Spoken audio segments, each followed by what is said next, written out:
అందరు కలిసి కూర్చోవాలి.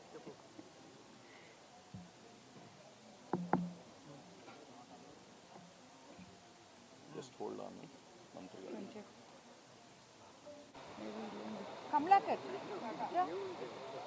ఇచ్చినట్టు కొంచెం బాగండి.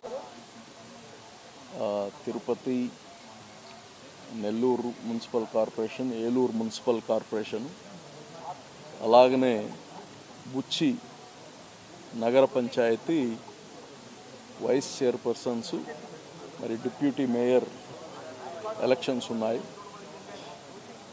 దీంట్లో అనూహ్యమైన సంఘటనలు. 7 నెలలు అయింది ప్రభుత్వం, తెలుగుదేశం ప్రభుత్వం వచ్చి. ఎవరైతే జగన్మోహన్ రెడ్డిని నమ్మి వైఎస్ఆర్సీపీ మళ్ళా రావాలి అని చాలా కష్టం చేశారు, అహర్నిశలు కష్టపడారు. 5 సంవత్సరాల్లో వాళ్ళకి మొండి చేయి చూపించిన, అభివృద్ధి చేస్తానని చెప్పిన, వాళ్ళ వ్యక్తిగతంగా సహాయపడతానని చెప్పిన ఒక్క పని చేయలేదు. ఇది కార్యకర్తలకి వ్యక్తిగతంగా చేయలేదు. రాష్ట్ర ప్రజలు మ్యాసివ్ మ్యాండేట్తో గెలిపించిన తర్వాత ప్రజలకి ఏం చేయలేదు. అభివృద్ధి లేదు, బిడ్డలకు ఉద్యోగాలు లేవు, పెట్టుబడులు లేవు. 3 క్యాపిటల్ అని 3 ముక్కలాట ఆడి రాష్ట్రాన్ని సర్వనాశనం చేశారు. ఎప్పుడు కానీ ఈరోజు పరిస్థితి ఏం తెలుసా?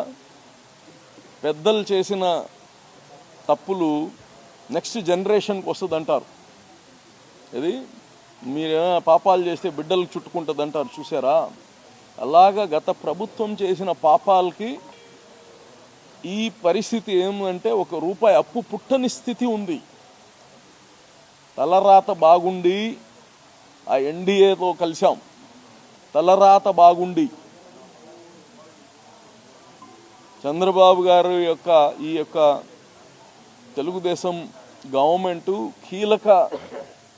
కీలక రోల్ ప్లే చేస్తుంది. కాబట్టి ఈ రాష్ట్రం మళ్ళా చిగురిస్తుంది. ఇటువంటి పరిస్థితుల్లో ఈ 7 నెలల టైం కానీ రాష్ట్రంలో ఉండే అన్ని పార్టీల కార్యకర్తలు, నాయకులు, ఇలాగ ఎలక్టెడ్ కార్పొరేటర్స్ కావచ్చు, అలాగనే మున్సిపాలిటీస్లో ఉండే కౌన్సిలర్స్ కావచ్చు, వీళ్ళందరూ అర్థం చేసుకున్నారు. ప్రజలు మనకి ఎందుకు, మున్సిపాలిటీలో ఏం పని ఉంటుందండి? ఇంటి దగ్గర ఉండే చెత్తని క్లీన్ చేయడం, వాళ్ళకి మంచి నీళ్ళు ఇవ్వడం, ఫండమెంటల్ డ్యూటీస్. కాలువలు కొట్టడం, డెంగ్యూ లాంటి జబ్బులు రాకుండా, దోమలు లేకుండా చేయడం, రోడ్లు చేసుకోవడం. ఈ మౌలిక సదుపాయాలు కానీ ఏర్పాటు చేసుకోలేకపోతే, అఫ్కోర్స్ ఒక పార్టీ అనేది platform, no doubt about it. కానీ ఒక కార్పొరేటరు, కౌన్సిలర్ ఆడ గెలిచాడంటే ప్రజలు తన పైన కానీ ఒక నమ్మకం పెట్టుకొని ఉంటారు. నేను ఇది చెయ్యాలి, తనకేదో ఉండే చిరు వ్యాపారాలు, చిన్న చిన్న ఉద్యోగాలు వదిలేసి మరీ కార్పొరేటరో కౌన్సిలరో అయి ఉంటారు. నేను ఇది బాగా చేయాలి, మా ఊరికి మా ప్రభుత్వం వచ్చేసింది, ఇది చేయాలి అది చేయాలి అని కోటి ఆశలతో వచ్చి ఉంటారు. వాళ్ళ జీవితం ఖండం. ఇంకోసారి ఇవ్వరు అవకాశం. ప్రజలకి ఎన్ని చూడరు. మీకు అంత మెజారిటీ గెలిపించాం, ఏం చేసావు మాకు అని అడుగుతారు. ఇటువంటి క్లిష్ట పరిస్థితుల్లో వాళ్ళు కానీ ఒక వార్డుకి ఒక 2000 మంది 10,000 మందికి ప్రజాప్రతినిధులు, వాళ్ళు స్కిన్ కానీ కాపాడుకోవాల్సిన అవసరం ఉంది.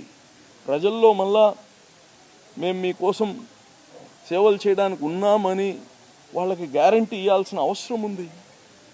అందుకోసమే ఈరోజు తెలుగుదేశం పార్టీ ఏదైతే కూటమి పార్టీ చేస్తుండే అభివృద్ధి పనులు కావచ్చు, ఈ క్లిష్ట పరిస్థితుల్లో మనం చేస్తుండే స్ట్రాటజీస్ కావచ్చు, ఇవి అన్నీ నచ్చి ఈరోజు తెలుగుదేశంలో వీళ్ళందరూ ఎవరైతే మేము తెలుగుదేశం నుంచి సపోర్ట్ చేయబోతామో ఆ క్యాండిడేట్కి వాళ్ళందరూ కానీ సపోర్ట్ చేసి బలపరిచి ఆ డిప్యూటీ మేయర్ని గెలిపిస్తారని మేము పూర్తిగా నమ్ముతున్నాం.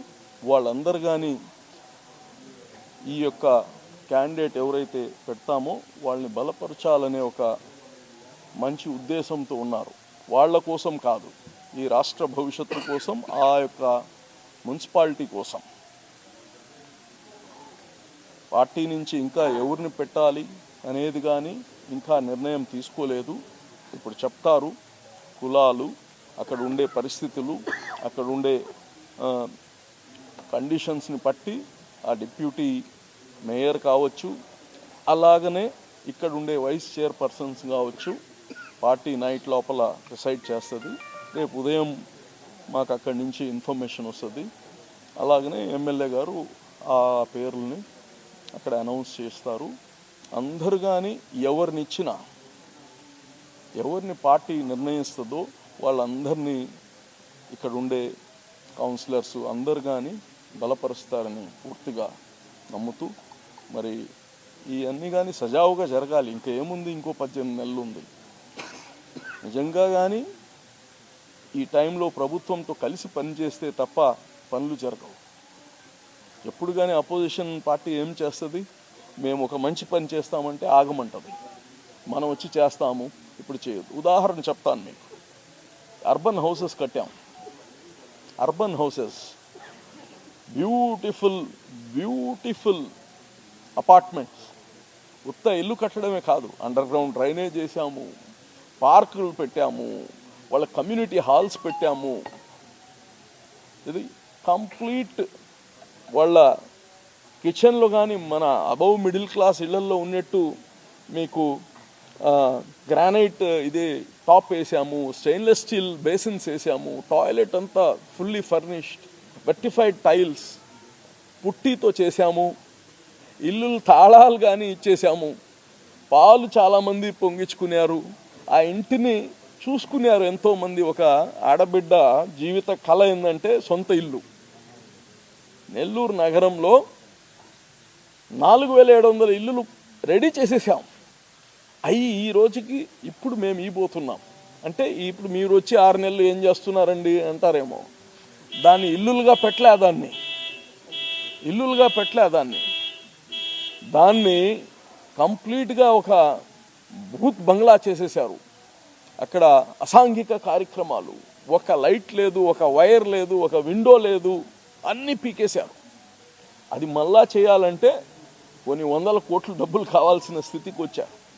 దాన్ని కానీ చేసి ఇవ్వబోతున్నారు. అంటే నేను చెప్పదలుచుకుంది ఏంటంటే, ప్రతిపక్షం అనేవాళ్ళు వాళ్ళ ఆలోచన ఎట్టుంటుందంటే అవతల వాళ్ళకి గవర్నమెంట్కి పేరు రాకూడదు అనుకుంటారు. మేము అట్లా ఎప్పుడు చేయలే. ఈ వైఎస్ఆర్సీపీకి ఉండే జబ్బు అది. సొంత ఇల్లు ఉండే ఇల్లుని ఇయలేదండి. పాలు పొంగించుకున్నారు ఆ ఆడబిడ్డలు పోయి అక్కడ. సో ఇవన్నీ చూసిన తర్వాత ఏం మానవత్వం ఉండేవాడు అటు ఉండాలనుకోడు. ఈరోజు చూసాం, ఒక్కొక్కరు వెళ్ళిపోతున్నారు, ఆత్మలు వెళ్ళిపోతున్నాయి మనిషిలో నుంచి. జగన్ రెడ్డి ఆత్మ వెళ్ళిపోయింది. ఇప్పుడు ఆత్మ వెళ్ళిపోతే ఏంది లెక్క, అది పరిస్థితి. అందుకోసం వీళ్ళందరూ మంచి నిర్ణయం తీసుకుంటారు. ఏదైతే క్యాండిడేట్ని ప్రపోజ్ చేస్తారో వీళ్ళందరూ సపోర్ట్ చేసి వైస్ చైర్పర్సన్స్ని మంచి వాళ్ళని ఎన్నుకుంటామని కానీ తెలియజేస్తాం.